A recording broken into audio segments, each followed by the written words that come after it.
Sa DCXL News. Siya po yung kapatid na nawawalang sa bungero. Ryan, magandang umaga.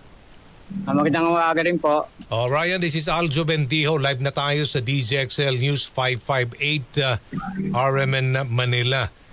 Ang sinabi dito ng Justice Department, Ryan, hihingi pa sila ng tulong mula sa Japanese government para humiram ng submersible robot sa paghanap sa mga nawawalang sa bungero kung totoo talaga itong itinapon dyan sa Talik.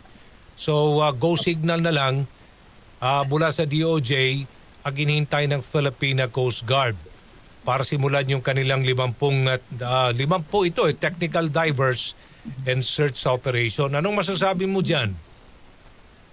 Bali, meron naman po kaming info na umano na po, nag-okay na po, nag-confirm na po yung Japanese country na tutulungan daw po kami. Actually, kaka-text lang po sa amin na nag-confirm na po sila na talagang tutulong po sila sa pag-retrieve nung kung sakasakaling mga buto na lang po. Okay. Anong pangalan ng kapatid mong nawawala, Ryan? Michael Bautista po. Ilang taon si Michael? Bali ngayon po, 45 na po siya. Okay. Siya ba, ilang ba kayong magkakapatid? Bali, 6 po kami magkakapatid. Siya po yung panganay. Okay. Saan ba siya nagtatrabaho before? Bali, nagtatrabaho siya sa barangay. Isa siyang chief ng tanod. Okay. Chief ng tanod. Okay. Opo. Ba't siya nasangkot doon sa sabong? Nung kasi may kababata po kami nagsasabong po doon sa Santa Cruz, Laguna. Na marunong po kasi siya mag-drive. Ngayon, pinakausapan po siya na ipag-drive yung mag-i-entry po doon sa Santa Cruz, Laguna. And then yun, pinag-drive niya po kaya po siya nakapunta ron sa sa sabungan ng Santa Cruz, Laguna po. And the same time, hindi na po siya nakauwi nung time na April 28. Lahat pauwi na sila, hindi na po siya nakauwi. April 28, yung huli ninyong pagkikita, kailan ba yun? April 28 po. Wala ba siyang naikwento sa inyo, sa pamilya niya, na may banta sa kanyang buhay, may problema doon sa pinasok niyang parang parang kanyang hindi naman ito talaga trabaho niya, di ba? Opo. Bali nung magka-contact po kasi kami noon eh. Nung time na last fight po nila, pinapasok na po siya sa loob, sabi last fight na. Pagkatapos nung last fight, mag-prepare na po sila pa uwi. Ngayon po, nung pagpasok niya sa loob, doon na po na kami nawala ng contact. And then, nung time na hold po sila doon sa sabungan, tinext po sa amin, chinat po sa amin nung pinaka-boss nila na nagpadala ng entry doon. Tapos, nung sabi nga raw po, na-hold sila. Kaya nung... Na-hold daw, bakit? Bakit daw sila na-hold? Yun ang hindi po namin una nalaman eh. Basta sinabi lang po sa amin na hold. Pero nung time na naghahanap na po kami, kasi noong April 29, nagpunta na po kami sa mismo sabungan. Yun nga po ang naging issue na game fixing daw po. Sabi ko naman, driver lang po ang kuya ko. Bakit naman nakasama dyan? Ano alam ng kuya ko din sa game fixing niya o chope na tinatawag? May pamilya ba si Michael Bautista? Meron po, 5 po ang anak niya. Okay, kumusta naman ang pamilya ngayon?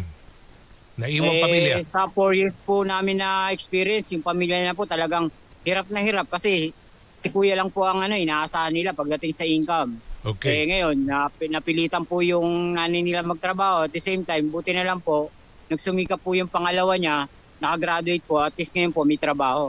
Pero ganun pa rin po, malungkot na malungkot, hinahanap nila yung tatay nila. Kahit naman po kami, yung kapatid ko, hinahanap ko pa rin hanggang ngayon. Tapos malalaman pa po namin kung paano sila pinatay o ginawang ganun. So, napakasakit po para sa aming pamilya. Ano naman ang inyong reaksyon sa ginagawang hakbang ngayon ng pamalaan para mabigyan kaagad ng hustisya si Michael? Bali po ngayon po natutuwa kami, pero po nung within 4 years, parang binaliwala po kami ng pamahalaan. Ngayon lang po talaga dahil lang po may lumabas lang po ng testigo, yun lang po yung pinagdasal namin, may isa lang po lumabas. Ngayon po, natutuwa ako kasi kahit pa paano, inaasikaso na nila, pero sana po mas madaliin pa po nila kasi hindi naman po biro-biro yung kalaban namin, mataas na tao po. Pero without mentioning their names, ha? Huwag mo lang banggitin ng pangalan, pero meron na kayong hinala. Kilala nyo na ang nasa likod ng krimen? Opo, kilala po kasi ako nakapasok na rin po ako sa sabungan na yun eh. Kaya kilala na po namin yun. Yung lumalabas na mga pangalan, yung mga yung sinabi ni Totoy, yung nasa showbiz personality, yung mga ma-influensang tao.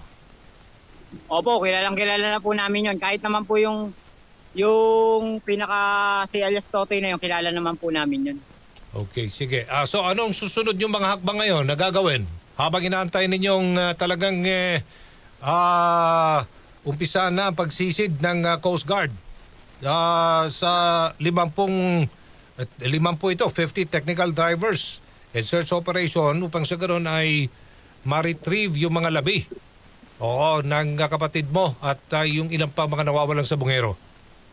Bali po ngayon ang move po namin, kinokontak po namin ng DOJ at the same time ang CIDG or fully PNP na magkaroon po kami kahit paano ng meeting kung paano na po ba namin, ano ang gagawin namin, ano sunodin ang hakbang para mas mapabilis pa po yung And then the same time yung mga divers po na yon, isa lang naman po iniling namin dun eh. Once na napunta na po sila dun sa Taal, kasama po kaming pamilya, mga nawala ng mga missing sabongeros para po just in case may makita, ma-identify po namin kung kaanak po namin. Ano ang panawagan mo dito sa mga naglutang mga pangalan na may involvement sa pagkamatay ng kapatid mo? Doon naman sa mga isisiwalat ni alias Totoy na mga pangalan, siguro naman po ngayon meron na kaming testigo. Sana naman po, makonsensya naman po kayo. Tulungan nyo naman po kami na ma-solve tong kasong to at magkaroon kami ng peace of mind kung ano talaga po yung nangyari sa mga missing sabongeros na pamilya po namin. At sana po, gabayan kayo ng Diyos, sana po magsabi na po kayo ng totoo. Nakikinig siguro ngayon din si General Torre, Nicolas Torre III ng PNP. Anong panawagan ninyo? Sir General, every time naman po kami na na-interview, lagi naman po kaming lumalapit sa inyo. Sana po, matulungan niyo po kami. Kayo na po ang bahala na magsabi sa mga kapulisan natin na talagang pabilisin pa po at lalo pa po kami matulungan para matapos na po itong issue na to at malaman na po namin kung ano talaga nangyari sa aming pamilya. Okay, sige. Kami po nagmamakawa sa inyo. Maraming salamat Ryan Bautista, kapatid po ng nawawalang sabongerong si Michael Bautista. Ingat kayo dyan. Thank you. Good morning! Pirada ng Pirador ng Masa, Aljo Bendijo sa Straight to the Point. So kayo po'y